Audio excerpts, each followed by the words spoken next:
que quelques jours et la commission chargée d'élaborer l'avant-projet du code électoral va boucler ses travaux, débutés le 9 décembre dernier. En attendant ces conclusions, arrêtons-nous sur quelques généralités. Qu'entend-on par code électoral? Quels sont les principaux éléments constitutifs du code électoral? On va voir tout cela avec Rodolphe Mukombi Boma et Shelly Manea. Un élément que je vous laisse suivre avant de vous dire au revoir et vous souhaiter une excellente soirée. On se retrouve demain à 20 h sur ce même plateau.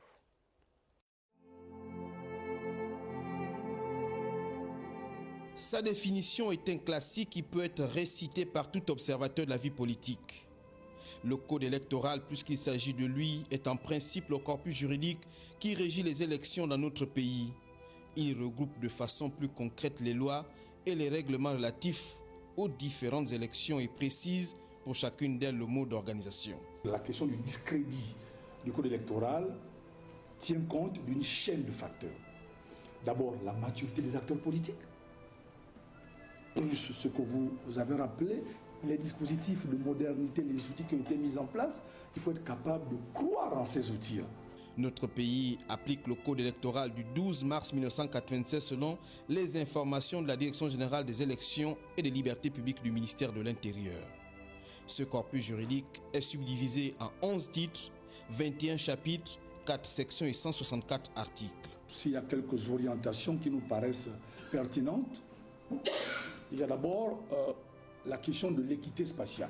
Si on considère l'ancienne situation, on sait que on a par exemple dans l'ancienne carte électorale, l'ancien découpage, on avait des situations où on peut avoir un parlementaire élu pour l'Assemblée nationale avec 300 députés, un autre élu avec 3000 députés.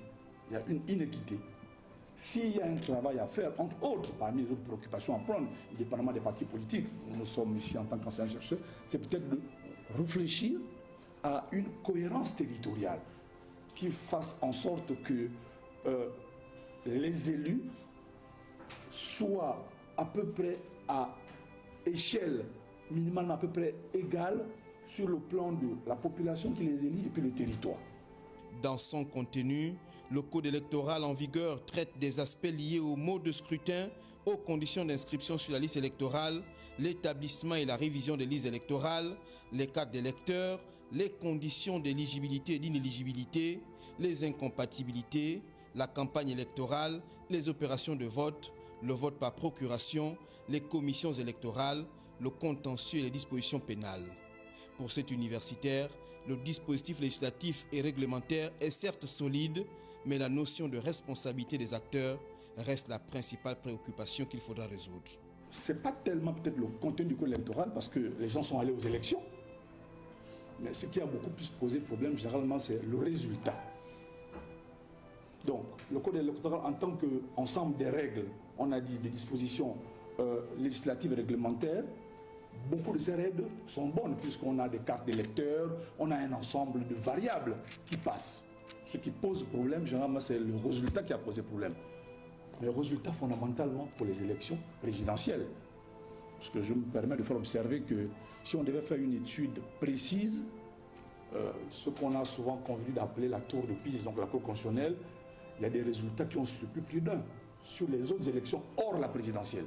Donc notamment les locales et la présidentielle, même ceux qui étaient des tenants du pouvoir, il y a eu un ensemble donc, de sujets où les réponses de la Cour constitutionnelle ont étonné plus d'un, au sens où beaucoup ont eu des déconvenues qui étaient des changements du système. Le gros du problème s'est posé au niveau de l'élection présidentielle, le résultat. On a tous entendu parler, on connaît tous la multiplicité des accords. Entre les accords de Paris en 1994 et toute une série jusqu'en 2023 sur la non-acceptation du résultat des élections présidentielles parce qu'on estimait que le code électoral, il y avait des failles. Mais comme je dis bien, c'est pas l'organisation, c'est pas la matrice du code électoral. Il y a des choses forcément à revoir, sur lesquelles on pourra revenir, mais c'est le résultat qui posait problème. Donc à partir du résultat, on dit bon, on va revenir mais un peu sur le contenu. En l'état actuel des choses, nous sommes dans la phase d'élaboration d'un nouveau code électoral avec une commission dédiée. Les récriminations qui reviennent ce sont la question du résultat final. On constate souvent qu'il a été faussé. Pourquoi? Parce qu'on se dit le résultat final dans les urnes, dans les différents bureaux, les électeurs, on a relevé tous, l'Union nationale vient de faire des recommandations fortes à l'endroit de la commission. Les résultats dans chaque salle souvent ne sont pas disponibles pour tout le monde. Il y a tout un ensemble. Le convoyage des résultats, souvent, on considère qu'il n'y a pas de crédibilité là-dessus entre le point où partent les bureaux, les urnes et pour le centre donc d'assemblage, etc. Tout et tout.